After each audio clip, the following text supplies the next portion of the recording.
કેમ છો મારા વાલા વિદ્યાર્થીઓ? મને ખબર છે કે કાલે તમારું પેપર છે અને આજે તમે ટેન્શનમાં બેઠા છો, તો ચિંતા કરવાની કોઈ જરૂર નથી. તમારા માટે આપણે આજે વિડીયો લઈને હું આવી ગઈ છું. દરેક મારા વાલા વિદ્યાર્થીઓને મારા તરફથી જય શ્રી રામ. એકવાર ભગવાન રામનું નામ જરા કોમેન્ટની અંદર લખી દેજો તો મને મોજ પડી જશે. ચાલો, કાલે તમારું પેપર છે એ મને ખબર છે. તો દરેક વિદ્યાર્થીઓ આજના વિડીયોની અંદર આપણી બોર્ડ પરીક્ષા અને આપણું જે મનોવિજ્ઞાનનું પેપર છે 5 માર્ચના રોજ, તો મનોવિજ્ઞાનનું બેઠું પેપર તમને આજના વિડીયોમાંથી મળી જવાનું છે. કારણ કે આજનું જે પેપર છે એ મોસ્ટ એક્સપેક્ટેડ પેપર છે. આપણા પેપર સેટમાંથી વાત કરું કે બીજું પ્રશ્નપત્ર અને ત્રીજું પ્રશ્નપત્ર મોસ્ટ ઇમ્પોર્ટન્ટ છે. બીજું પ્રશ્નપત્રનો વિડીયો આપણી ચેનલમાં મેં અપલોડ કરેલો છે અને ત્રીજું પ્રશ્નપત્રનું સોલ્યુશન તમને આજે મોડેલ પેપર તરીકે આપવાની છું. એકદમ વિડીયોને સ્કીપ કર્યા વગર અંત સુધી વિડીયોની અંદર બની રહેવાનું છે. આની અંદરથી તમને જે ક્વેશ્ચન આપું છું એ તમારે તૈયાર કરી લેવાના છે. બીજી એક વાત જણાવી દઉં વિદ્યાર્થીઓ કે આજે રાત્રે એટલે કે આજે 4 તારીખ છે. આજે 4 તારીખના રોજ રાત્રે 8:45 આપણે મનોવિજ્ઞાન વિષયના આઈએમપી ક્વેશ્ચન વિભાગ AB ના આઈએમપી ક્વેશ્ચન આજે રાત્રે આપણે લાઈવમાં સોલ્વ કરવાના છીએ. તો દરેક વિદ્યાર્થીને જણાવી દઉં કે જ્યારે પણ આપણે લાઈવ કરીશું તો એનો આપણો ફિક્સ ટાઈમ રહેશે 8:45. દરેક રાત્રે તમારે 8:45 આપણી ચેનલની અંદર એકવાર વિઝિટ કરવા માટે આવી જ જવાનું છે. જો કે મને ખબર છે કે તમે મારી ચેનલમાં જ ભણો છો. બીજી એક વાત જણાવી દઉં કે તમારું મનોવિજ્ઞાનનું પેપર કાલે છે 5 માર્ચે. તો કાલનું જે તમારું પેપર છે એનું સોલ્યુશન આપણે લાઈવ વિડીયોની અંદર 6:30 વાગે સાંજે તમે જેવું પેપર તમારું પૂરું થાય 6:15 એવું આપણે 6:30 લાઈવ કરીશું પેપર સોલ્યુશન. મનોવિજ્ઞાનનું પેપર સોલ્યુશન આપણે લાઈવમાં કરીશું 6:30. તો ફટાફટ વિદ્યાર્થીઓ તમારે 6:30 આપણી ચેનલની અંદર આવી જવાનું છે. અને ખાસ તમારે ટેલિગ્રામ અને વોટ્સએપ ચેનલની લિંક તમને અહીંયા આપું છું, એમાં જોઈન થઈ જજો. એટલે તમને જ્યારે પણ આપણે લાઈવ કરીએ તો એની નોટિફિકેશન તમને મળી જાય. આજના વિડીયોની અંદર છોતરા પાડી દે એવી રીતના આપણે પેપરનું સોલ્યુશન કરવાનું છે. ચાલો આગળ વધીએ છીએ આપણે આપણા પેપરની અંદર. ચાલો, તમે થંબનેલમાં જોઈ ગયા છો કે આજે આપણે મોસ્ટ આઈએમપી એટલે કે અતિ મોસ્ટ આઈએમપી પેપર સોલ્યુશન, જેને તમે મોડેલ પેપર પણ કહી શકો છો અને જેને તમે તમારું કાલનું જે પેપર છે એ પેપરની અંદર બેઠા પ્રશ્નો જોવા મળી રહે, એટલે તમે એવું પણ કહી શકો છો કે આ વાયરલ પેપર છે તમારું બોર્ડની પરીક્ષાને ધ્યાનમાં રાખીને. આ પેપરને એકવાર કહું છું તૈયાર કરીને જજો. તમને આમાંથી બેઠા પ્રશ્નો જોવા મળી શકે છે. પછી મને કહેતા નહીં કે કીધું નહોતું. આપણા આદિન ક્લાસીસનો જે પેપર સેટ છે, આપણા પેપર સેટનું પ્રશ્નપત્ર 3, પ્રશ્નપત્ર 2 નું મેં સોલ્યુશન યુટ્યુબની અંદર વિડીયો અપલોડ કરેલો છે. ના જોયું હોય તો એકવાર જોઈ લેજો. અને આજના વિડીયોની અંદર પ્રશ્નપત્ર 3 નું સોલ્યુશન કરવાનું છે. જે વિદ્યાર્થીઓ મનોવિજ્ઞાનનું પેપર આપવા માટે જવાના છે એ બધા વિદ્યાર્થીઓને મારા તરફથી બેસ્ટ ઓફ લક. એકવાર ભગવાન શ્રી રામનું નામ કોમેન્ટની અંદર લખી દેજો. તમારું પેપર એકદમ સુપર ડુપર હિટ જશે એવી હું ભગવાનને પ્રાર્થના કરું છું. પણ એકવાર શ્રી રામનું નામ કોમેન્ટની અંદર અવશ્ય લખી દેજો. ચાલો, આ સાથે આપણે શરૂઆત કરીએ છીએ. આપણા પેપર સેટની અંદર પ્રશ્નપત્ર 2 અને પ્રશ્નપત્ર 3 આ અતિ મોસ્ટ આઈએમપી પેપર છે. પ્રશ્નપત્ર 2 નો વિડીયો યુટ્યુબમાં છે, પ્રશ્નપત્ર 3 હાલ બનાવી રહી છું, એટલે બે પેપર જોઈ લેજો. ચલો, વિભાગીય ઉપર આપણે આગળ વધીએ. વિભાગીય આપણો 20 ગુણમાં પૂછાય છે, 20 MCQ છે. ચાલો જોઈએ છીએ. પ્રશ્ન નંબર આપણો 1 છે. પ્રશ્ન નંબર આપણો 1 છે. પૂરકતાનો નિયમ શેની સાથે સંકળાયેલો છે? મસ્ત પ્રશ્ન છે. અતિ મોસ્ટ આઈએમપી. પૂરકતાનો નિયમ શેની સાથે સંકળાયેલો છે? 1000% તમને 5 તારીખના પેપરમાં આ પ્રશ્ન જોવા મળી શકે છે કે પૂરકતાનો નિયમ શેની સાથે સંકળાયેલો છે. તો જવાબ આવશે પ્રત્યક્ષીકૃત સાધ્યતા સાથે સંકળાયેલો છે. પૂરકતાનો નિયમ શેની સાથે સંકળાયેલો છે? તો લખજો પ્રત્યક્ષીકૃત સાધ્યતા સાથે સંકળાયેલો છે. ચાલો પછી આગળ વધુ. પ્રશ્ન નંબર આપણો 2 છે. મસ્ત પ્રશ્ન છે.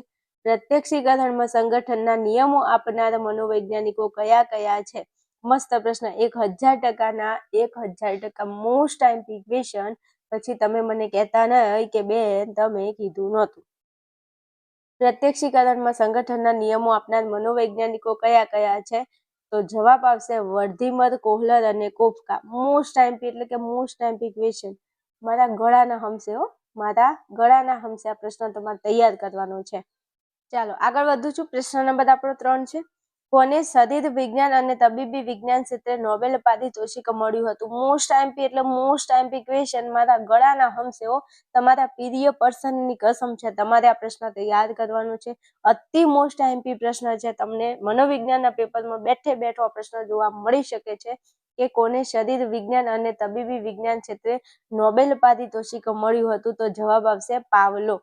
પાવલો જે છે એ તબીબી અને વિજ્ઞાન ક્ષેત્રે એમને નોબેલ પારિતોષિક મળ્યું છે. 1000% મોસ્ટ આઈએમપી ક્વેશ્ચન છે. તમે મને કહેતા નહીં, તૈયાર કરી લેજો. હાલો પછી આગળ વધું છું. પ્રશ્ન નંબર આપણો 4 છે. કોહલરે કયા પ્રાણી પર પ્રયોગો કર્યા હતા?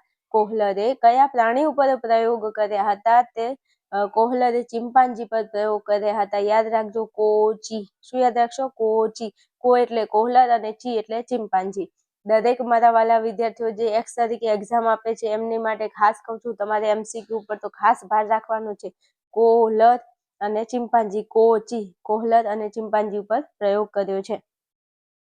ચાલો પછી આગળ વધીએ. પ્રશ્ન નંબર આપણો 5 છે. કેટલી બુદ્ધિ ક્ષમતા ધરાવનાર વ્યક્તિનો સમાવેશ સામાન્ય કક્ષામાં થાય છે? કેટલી બુદ્ધિ ક્ષમતા ધરાવનાર વ્યક્તિ હોય તો એનો સમાવેશ સામાન્ય કક્ષામાં થાય? હાલો જવાબ આપો. મસ્ત પ્રશ્ન છે. તો એનો જવાબ આવશે 90 થી 109. મોસ્ટ આઈએમપી પ્રશ્ન, મોસ્ટ આઈએમપી છે. પછી કહેતા નહીં કે કીધું નહોતું, એટલે તૈયાર કરી લેજો. ઓકે, કેટલી બુદ્ધિ ક્ષમતા ધરાવનાર વ્યક્તિનો સમાવેશ સામાન્ય કક્ષામાં થાય છે? તો 90 થી 109 જવાબ આવશે. આગળ વધુ. ચાલો આગળ વધુ એ પહેલા દરેક મારા વાલા વિદ્યાર્થીઓ, જો તમને મારી ચેનલ ગમતી હોય, મારા વિડીયો તમને હેલ્પફુલ થતા હોય, હું તમને હેલ્પ કરું એવું તમને લાગતું હોય, મારી મહેનતની તમને કદર હોય, તો જરા વિડીયોને લાઇક શેર કરીને ચેનલને સબસ્ક્રાઇબ કરી દેજો. અને તમે જેવા પ્યારા છો તેવી પ્યારી કોમેન્ટ મારા વિડીયોની નીચે કરજો હો. હા, ઘટે તો જિંદગી ઘટે, પણ મારા વિદ્યાર્થીઓની કોમેન્ટ ન ઘટવી જોઈએ હો. હા, મોજે મોજ કરી દેવાની છે. આપણે પરીક્ષાની અંદર, પેપરની અંદર તમને બેઠા પ્રશ્નો જોવા મળશે. એવી તૈયારી કરાવું છું ને કે આમ તમને મોજ પડી જવી જોઈએ બસ. ચાલો પ્રશ્ન નંબર 7 છે. મનોશારીરિક વર્તનની માનસિક તત્પરતા એટલે શું? મનોશારીરિક વર્તનની માનસિક તત્પરતા એટલે શું? તો જવાબ આવશે મનોવલણ. મનોશારીરિક વર્તનની માનસિક તત્પરતા એટલે શું? તો મનોવલણ જવાબ આવશે. મનોશારીરિક વર્તનની માનસિક તત્પરતા એટલે મનોવલણ. મસ્ત પ્રશ્ન છે, પૂછાય એવો છે. પછી કહેતા નહીં કે કીધું નહોતું. ઓકે, ચાલો આગળ વધીએ. પ્રશ્ન નંબર આપણો 8 છે. સામાજિક રીત રિવાજો, મૂલ્યો, રહેણીકરણી, વિચારસરણીને આત્મસાત કરવાની પ્રક્રિયા એટલે શું? મસ્ત પ્રશ્ન છે ભાઈ. વિભાગ A માં પણ પૂછાય, વિભાગ B માં પણ પૂછાય. પછી તમે મને કહેતા નહીં હો કે બેન તમે કીધું નહોતું, એટલે તૈયાર કરી લેજો. શું કીધું? પ્રશ્નમાં સામાજિક રીત રિવાજો, મૂલ્યો, રહેણીકરણી અને વિચારસરણીને આત્મસાત કરવાની પ્રક્રિયા એટલે શું? તો જવાબ આવશે સામાજિકરણ. A અને B બંનેમાં પ્રશ્ન પૂછાય છે, તૈયાર કરી લેજો. ઓકે, હાલો આગળ વધુ. ચલો પ્રશ્ન નંબર 9 છે. મનોભારના ઉદ્ગમ સ્થાનોને કેટલા પ્રકારમાં વહેંચી શકાય છે? ચાલો, મનોભારના ઉદ્ગમ સ્થાનોને કેટલા પ્રકારમાં વહેંચી શકાય છે? 9મા નંબરમાં જવાબ આવશે 3. મનોભારના ઉદ્ગમ સ્થાનોને 3 પ્રકારમાં વહેંચી શકાય છે. મનોભારના ઉદ્ગમ સ્થાનોને કેટલા? 3 પ્રકારમાં વહેંચી શકાય છે. ચાલો આગળ વધીએ. ફટાફટ, ટાઈમ નથી બગાડવો હો મારા વાલા, ને તો તમને ખબર છે એકચ્યુઅલીમાં. ચલો પ્રશ્ન 10. વોલ્ટર કેનને શારીરિક પ્રતિક્રિયાનું મોડલ ક્યારે રજૂ કર્યું છે? 1000% મોસ્ટ આઈએમપી ક્વેશ્ચન. પછી કહેતા નહીં કે કીધું નહોતું. ઓકે, વોલ્ટર કેનને શારીરિક પ્રતિક્રિયાનું મોડલ ક્યારે રજૂ કર્યું છે? તો જવાબ આવશે 1920માં.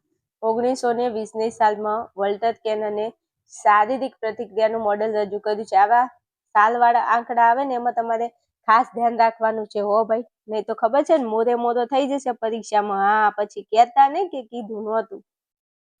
ચલો પ્રશ્ન 11. આંતરરાષ્ટ્રીય સ્તરે માનસિક લક્ષણોનું વર્ગીકરણ કઈ સંસ્થા દ્વારા દર્શાવવામાં આવે છે? આંતરરાષ્ટ્રીય સ્તરે માનસિક લક્ષણોનું વર્ગીકરણ કઈ સંસ્થા દ્વારા દર્શાવવામાં આવે છે? હાલો જવાબ આપો. જવાબ હશે WHO. આંતરરાષ્ટ્રીય સ્તરે માનસિક લક્ષણોનું વર્ગીકરણ કઈ સંસ્થા દ્વારા દર્શાવવામાં આવે છે? તો જવાબ આવશે WHO દ્વારા દર્શાવવામાં આવે છે. ચલો આગળ વધુ મારા વાલાઓ. આજે હોળી ધૂળેટીનો તહેવાર છે ને તો પણ હું તમારા માટે વિડીયો બનાવી રહી છું. આટલો મસ્ત તહેવાર છે તો પણ, એટલે થોડી મારી મહેનતની કદર કરજો હો મારા વાલાઓ. હાલો 12માં, કયું ઉપતંત્ર સુખના સિદ્ધાંતને અનુસરે છે? આ તમને બેઠે બેઠો પ્રશ્ન જોવા મળશે હો કાલના પેપરમાં. પછી કહેતા નહીં કે કીધું નહોતું. મનોવિજ્ઞાનના પેપરમાં બેઠો પ્રશ્ન પૂછાય. કયું ઉપતંત્ર સુખના સિદ્ધાંતને અનુસરે છે? તો જવાબ આવશે નિમ્ન અહમ. સુખના સિદ્ધાંત, સુખ નિમ્ન અહમ. સુખનો સિદ્ધાંત કોને અનુસરે છે? નિમ્ન અહમને અનુસરે છે. ઓકે, ચાલો પછી પ્રશ્ન નંબર 13 છે, મનોવિશ્લેષણાત્મક અભિગમ સાથે કોનું નામ જોડાયેલું છે? મનોવિશ્લેષણાત્મક અભિગમ સાથે કોનું નામ જોડાયેલું છે? તો જવાબ આવશે ફ્રોઈડનું. મનોવિશ્લેષણાત્મક અભિગમ સાથે કોનું નામ જોડાયેલું છે? તો જવાબ આવશે ફ્રોઈડનું. ફ્રોઈડનું મન. મેરા મન ક્યું તુમ્હે ચાહે, મેરા મન. અહીંયા ફ્રોઈડનું મન. મનોવિશ્લેષણાત્મક અભિગમ સાથે કોનું નામ જોડાયેલું છે મારા વાલા? 1000% મોસ્ટ આઈએમપી ક્વેશ્ચન છે. પછી કહેતા નહીં કે કીધું નહોતું, તૈયાર કરજો. ચલો 14માં, મહેર્ષિ મહેશ યોગી દ્વારા કયા ધ્યાનનો પ્રસાર થયો? તો આ પણ પ્રશ્ન 1000% મોસ્ટ આઈએમપી. પછી મને ન કહેતા કીધું નહોતું. જવાબ આવશે ભાવાતીત ધ્યાન. મહર્ષિ મહેશ યોગી દ્વારા કયા ધ્યાનનો પ્રસાર કરવામાં આવ્યો છે? તો જવાબ આવશે ભાવાતીત ધ્યાનનો. ભાવાતીત. મહેશ ભાવા. મહેશ ભાવા. યાદ રાખજો, મહેશ ભાવા. ચાલો 15માં, હવાના પ્રદૂષણને લીધે કઈ બીમારીનું પ્રમાણ વધુ જોવા મળે છે? તો જો ભાઈ હવાનું પ્રદૂષણ થાય તો એના લીધે કેન્સર પણ થાય, ચામડીના રોગો પણ થાય, શ્વસન તંત્રના રોગો પણ થાય છે. તો જવાબ આવશે આપેલ તમામ. હવાના પ્રદૂષણને લીધે કઈ બીમારીનું પ્રમાણ વધુ જોવા મળે છે? તો કેન્સરે આવશે, ચામડીના રોગો આવશે, શ્વસન તંત્રના રોગો. એટલે જવાબ આવશે આપેલ તમામ. આપેલ તમામ. ચાલો પછી પ્રશ્ન નંબર 16, ઓઝોનનું પડ પાતળું થવાને કારણે કયા રોગનું પ્રમાણ વધી રહ્યું છે? 1000% મારા ગળાના હમસે પ્રશ્ન તમારે તૈયાર કરવાનો છે. Most IMP question. ઓઝોનનું પડ પાતળું થવાને કારણે કયા રોગનું પ્રમાણ વધી રહ્યું છે? ઓઝોનનું પડ. તો જવાબ આવશે ચામડીનું કેન્સર. ઓઝોનનું પડ પાતળું થાય તો ચામડીનું કેન્સર થાય. કેમ? કારણ કે સૂર્યના યુવી કિરણો, અલ્ટ્રાવાયોલેટ કિરણો સીધા જો પૃથ્વી ઉપર પડે તો પૃથ્વી ઉપર રહેતા સજીવોને ચામડીનું કેન્સર થવાની શક્યતા વધારે વધી જાય છે. તો ઓઝોનનું પડ પાતળું તો ચામડીનું કેન્સર. યાદ રાખજો, મોસ્ટ આઈએમપી હો, MCQ. ચલો પછી પ્રશ્ન નંબર આપણો 17 છે, જેમાં એક જ વ્યક્તિ વ્યવસ્થાપક અને માલિક બંને હોય તેવી સંરચના. એટલે એક જ માલિક એ વ્યવસાય કરતો હોય અને એ પોતે માલિકે હોય તો એને એવી સંરચનાને આપણે શું કહીશું? તો તેવી સંરચનાને આપણે સરળ સંરચના કહીએ છીએ. ઓકે, જેમાં એક જ વ્યક્તિ વ્યવસ્થાપક અને માલિક બંને હોય તેવી સંરચના એટલે સરળ સંરચના. રેડી? યાદ રહી જશે મારા વાલાઓ. જેમાં એક જ વ્યક્તિ વ્યવસ્થાપક અને માલિક બંને હોય તેવી સંરચનાને સરળ સંરચના કહીશું. ચાલો આગળ વધીએ. પ્રશ્ન નંબર 18, ઈચ્છિત પ્રવૃત્તિને પ્રબળ કરે તેને શું કહેવાય છે મારા વાલા? આ મારા ગળાના હમસે હો આ પ્રશ્ન. આટલો પ્રશ્ન યાદ રાખી લેજો કે ઈચ્છિત પ્રવૃત્તિને પ્રબળ કરે તેને શું કહેવાય છે? તો તેને પ્રબલન કહે છે. જો અહીંયા પ્રબળ તો છે, પ્રબળ પ્રબલન. જો પ્રબ આવે છે ને અહીંયા પ્રબ, જો પ્રબ અને અહીંયા પ્રબ, પાછળ લન યાદ રાખવાનું. પ્રબલન, પ્રબ અને પ્રબલન. ઓકે, ભૂલથી ભૂલ ન થાય. પરીક્ષામાં બેઠા હોય તો 1000% મારી આ ટ્રીક તમને યાદ આવી જોઈએ તો જ મજો પડી જાય, નહીં તો મોજ ના પડે. લખજો કોમેન્ટમાં, હા તમારી મોજ, હા આર્યન ક્લાસીસની મોજ. મારા વાલાવ લખજો, કોમેન્ટ કરજો. હાલો આગળ વધીએ. 19માં, મનોવિજ્ઞાનની એક શાખાને વિધાયક મનોવિજ્ઞાન એવું નામ કોને આપ્યું છે મારા વાલાવ? હાલો, મનોવિજ્ઞાનની એક શાખાને વિધાયક મનોવિજ્ઞાન એવું નામ કોને આપ્યું છે? 19માં જવાબ આવશે માર્ટિન સેલિગમન. મનોવિજ્ઞાનની એક શાખાને વિધાયક મનોવિજ્ઞાન એવું નામ કોને આપ્યું છે? તો તો જવાબ આવશે માર્ટિન સેલિગમન. મનોવિજ્ઞાનની એક શાખાને વિધાયક મનોવિજ્ઞાન એવું નામ કોને આપ્યું છે? માર્ટિન સેલિગમન. ઓકે, ચલો 20માં બિનશાબ્દિક સંકેતોને પારખવામાં કોણ વધુ કુશળ જોવા મળે છે? આ પ્રશ્ન અઢળક વખત પૂછાઈ ગયો છે અને મારા ગળાના હંસે તમારે યાદ રાખવાનો છે. જવાબ આવશે મહિલાઓ. બિનશાબ્દિક સંકેતોને પારખવામાં કોણ વધુ કુશળ જોવા મળે છે? તો જવાબ લખીને આવજો મહિલાઓ.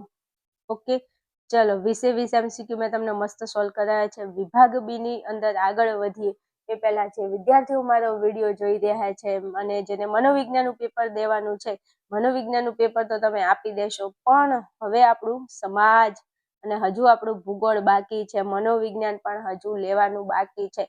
તો એવા દરેક મારા વાલા વિદ્યાર્થીઓ જેમને મનોવિજ્ઞાન, સમાજ અને ભૂગોળ જેવા વિષયો છે, તો એ દરેક વિદ્યાર્થી માટે ખાસ મોસ્ટ આઈએમપી પેપર સેટ મેં તૈયાર કરેલો છે. તમે આ પેપર સેટ ખરીદી અને તૈયારી કરી શકો છો. પ્લે સ્ટોરમાં જઈ અને આપણો આદિન ક્લાસીસ એપ્લિકેશન તમે ડાઉનલોડ કરી શકો છો. આ જે 3 વિષયો છે એના 6 પ્રશ્નપત્ર દોસ્ત બનાવેલા છે મસ્ત વિદ્યાર્થીઓ, અને આ 6 પ્રશ્નપત્રમાં વિભાગ એ, વિભાગ બી અને સી નું સોલ્યુશન તમને વિડીયો સ્વરૂપે મળી જાય છે. એમાં ભૂગોળની વાત કરું તો ભાઈ ભૂગોળ વિષયમાં બ્લુપ્રિન્ટ પ્રમાણે પેપર પૂછાતું નથી, પૂછાય છે પણ ઘણું ખરું ચેન્જ કરે છે. તો એ ચેન્જને ધ્યાનમાં રાખીને મેં પેપર સેટ તૈયાર કરેલો છે.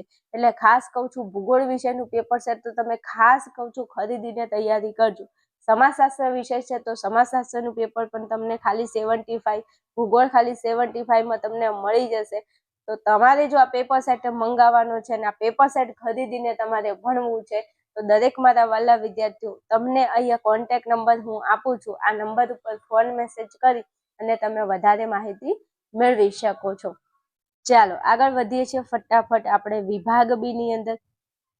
ચલો વિભાગ બી 10 ગુણમાં પૂછાય છે. વિભાગ બી 10 ગુણમાં પૂછાય છે. ચાલો જોઈ લઈશું વિભાગ બી ના પ્રશ્નો. પ્રશ્ન નંબર 21 છે, પ્રત્યક્ષીકરણમાં સામૂહિકરણના નિયમો મનોવિજ્ઞાનના કયા સંપ્રદાયે આપ્યા છે? હાલો જવાબ આપો. મસ્ત પ્રશ્ન છે. પ્રત્યક્ષીકરણમાં સામૂહિકરણના નિયમો મનોવિજ્ઞાનના કયા સંપ્રદાયે આપ્યા છે? તો જવાબ આવશે સમષ્ટિવાદી. સમષ્ટિવાદી સંપ્રદાય. પ્રશ્ન મોસ્ટ આઈએમપી છે, પૂછાઈ ગયેલો છે વારંવાર, પછી કહેતા નહીં કે કીધું નહોતું. પ્રત્યક્ષીકરણમાં સામૂહિકરણના નિયમો મનોવિજ્ઞાનના કયા સંપ્રદાયે આપ્યા છે? તો લખજો સમષ્ટિવાદી. સામૂહિકરણનો સ અને સમષ્ટિવાદીનો સ. ચાલો આગળ વધુ. પ્રશ્ન નંબર 22, કોહલરે ચિમ્પાન્જી પર આંતરસૂદના પ્રયોગો કયા ટાપુ પર કર્યા હતા? તો જવાબ લખજો કેનેરી.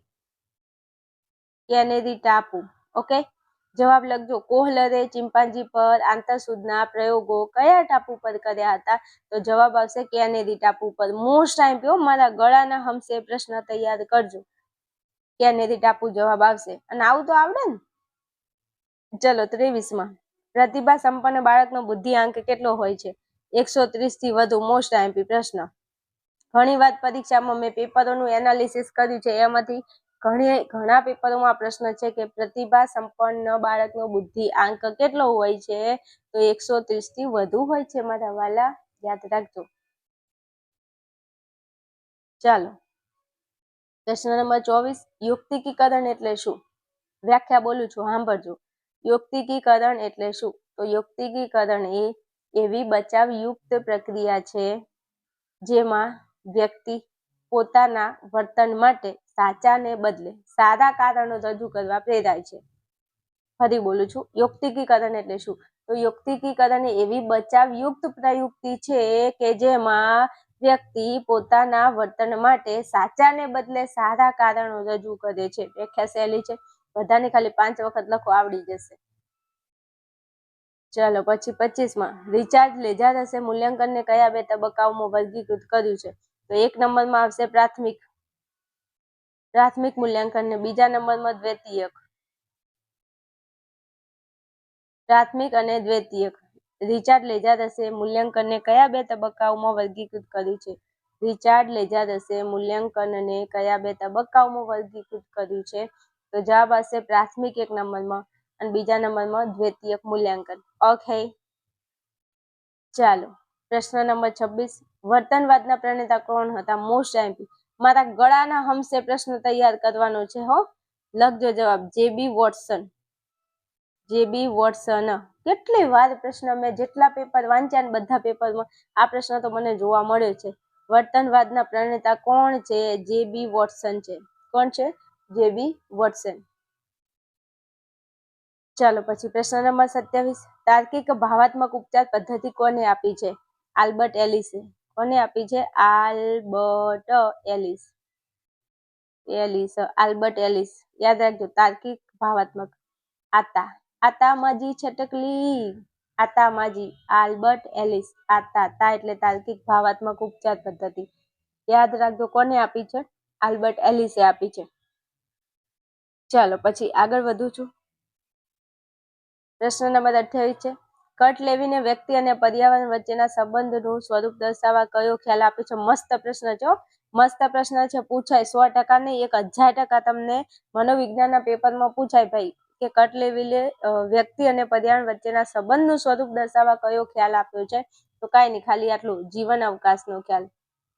જીવન અવકાશ. કટ લેવીને વ્યક્તિ અને પર્યાવરણ વચ્ચેના સંબંધનું સ્વરૂપ દર્શાવવા તો આવશે જીવન અવકાશનો ખ્યાલ આપ્યો છે. ઓકે, યાદ રાખી લેજો. જીવન અવકાશનો ખ્યાલ આપ્યો છે. ચાલો પછી પ્રશ્ન નંબર 29. ઉથલો એટલે શું? મસ્ત વ્યાખ્યા છે, આવડે એવી છે, એકદમ ઈઝી છે. ઉથલો એટલે શું પૂછાય 100% મનોવિજ્ઞાનના પેપરમાં પૂછાય. તમે મને ન કહેતા કે બેન એકચ્યુઅલી તમે કીધું નહોતું. ઉથલો એટલે શું? તો સાંભળજો. કોઈ સંસ્થા હોય એમાં કોઈ કર્મચારી કામ કરતો હોય અને એ સંસ્થામાંથી બીજી કોઈ સંસ્થામાં જોડાય, વારંવાર કર્મચારી સંસ્થામાંથી જતા રહે તો એને ઉથલો કહેવાય. જેમ કે જેઠાલાલની દુકાન છે તો જેઠાલાલની દુકાનમાં નટુ કાકા કામ કરે છે. નટુ કાકા આખો દિવસ આવે ને જાય, દુકાન છોડીને જતા રહે, મતલબ બીજે નોકરી જતા રહે, તો એને ઉથલો કહેવાય. અને સમજાવું વ્યાખ્યા. ઉથલો એટલે કર્મચારીનું એક સંસ્થામાંથી અન્ય સંસ્થામાં જોડાવું. એક સંસ્થામાંથી કર્મચારી અન્ય સંસ્થામાં જોડાય એને ઉથલો કહેવાય. વારંવાર કર્મચારીઓ સંસ્થામાંથી જતા રહેવું. બધા કર્મચારીઓ, મોટી કોઈ કંપની હોય અને વારંવાર કર્મચારીઓ એને છોડીને જતા રહે, સંસ્થા છોડીને જતા રહે તો એને ઉથલો કહેવાય. ઓકે, ઉથલાની વ્યાખ્યા પૂછાય 100%. ચલો 30માં. કોના મતે વિધાયક મનોવિજ્ઞાનનું મુખ્ય ધ્યેય મનોવિજ્ઞાનના ક્ષેત્રને પુનઃકેન્દ્રિત કરવાનું છે? કોના મતે વિધાયક મનોવિજ્ઞાનનું મુખ્ય ધ્યેય મનોવિજ્ઞાનના ક્ષેત્રને પુનઃકેન્દ્રિત કરવાનું છે? તો લખજો જવાબ. માર્ટિન સેલિગમન. માર્ટિન સેલિગમન. કોના મતે વિધાયક મનોવિજ્ઞાનનું મુખ્ય ધ્યેય મનોવિજ્ઞાનના ક્ષેત્રને પુનઃકેન્દ્રિત કરવાનું છે? તો જવાબ આવશે માર્ટિન સેલિગમન. ચલો 20 MCQ અને 10 પ્રશ્નો સોલ્વ કરાવ્યા છે. વિભાગ સી ના પ્રશ્નો તમને અહીંયા આપેલા છે, તમે જોઈ શકો છો. એમાં બુદ્ધિઆંકનું સૂત્ર ઉદાહરણ સહિત આ મોસ્ટ આઈમ્પી છે, કરી નાખજો. સમૂહ માધ્યમો, પૂર્વ ગ્રહો સંપાદિત છે, ખુલ્લી જગ્યાનો ભય, અહીંયા જેટલા પણ પ્રશ્નો દેખાય છે મોસ્ટ આઈમ્પી લીધેલા છે. બીજું ત્રીજું પેપર મારા પેપરનું મોસ્ટ આઈમ્પી છે, તૈયાર કરી લેજો. વિભાગ સી, આ વિભાગ ડી ના ક્વેશ્ચન છે, જોવા હોય તો તમે અહીંયા જોઈ શકો છો. એકવાર આની ઉપર નજર મારીને પેપરની અંદર જજો. ઓકે, કેવું ન પડે. ચલો, આ તમારો વિભાગ ઈ છે, જોઈ શકો છો. વિભાગ ઈ ના પ્રશ્નો મારા વાલાઓ, અહીંયા તમારે આ જે પ્રશ્ન છે ને આમાં તો તમારે શું ગ્રીન હાઉસ અસર જ યાદ રાખવાનું છે. આજ પ્રશ્ન પૂછાય છે વિભાગ ઈ ચેપ્ટર 8નો. રેડી? ચલો, અહીંયા વિડીયોને પૂરો કરું છું. મળીશું આપણે નેક્સ્ટ વિડીયોમાં. બધા વિદ્યાર્થીઓને બેસ્ટ ઓફ લક. તમારું પેપર સારું જાય એવી ભગવાનને પ્રાર્થના કરી. સારું એવું પેપર લખીને આવજો. ઓકે.